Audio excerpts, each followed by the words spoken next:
पासे नवंदरो में शहीद मोहतरमा बेनज़ीर भुट्टो जी लाडली न्याणी आसफा भुट्टो ज़रदारी जी सालगिरह मल्हाई वई आहे।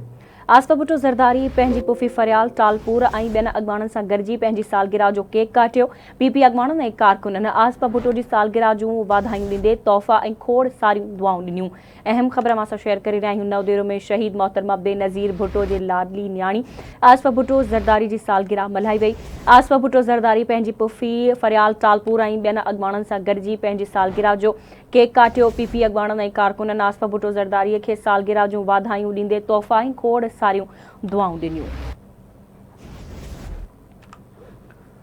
बिल्कुल नाज़रीन, ख़बर असां शेयर कंदासीं।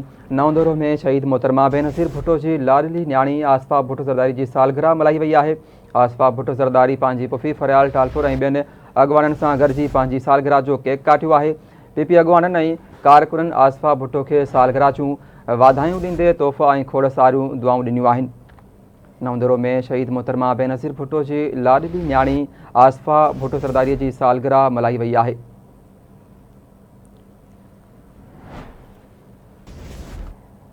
ब्रेकिंग न्यूज़ अवां सां शेयर करे रहिया आहियूं। नवदेरो में शहीद मोहतरमा बेनज़ीर भुट्टो जी लाडली न्याणी आसफा भुट्टो ज़रदारी जी सालगिरह मल्हाई वई। आसफा भुट्टो ज़रदारी पंहिंजी पुफी फरियाल टालपुर ऐं ॿियनि अॻवाननि सां गॾिजी पंहिंजी सालगिरह जो केक काटियो।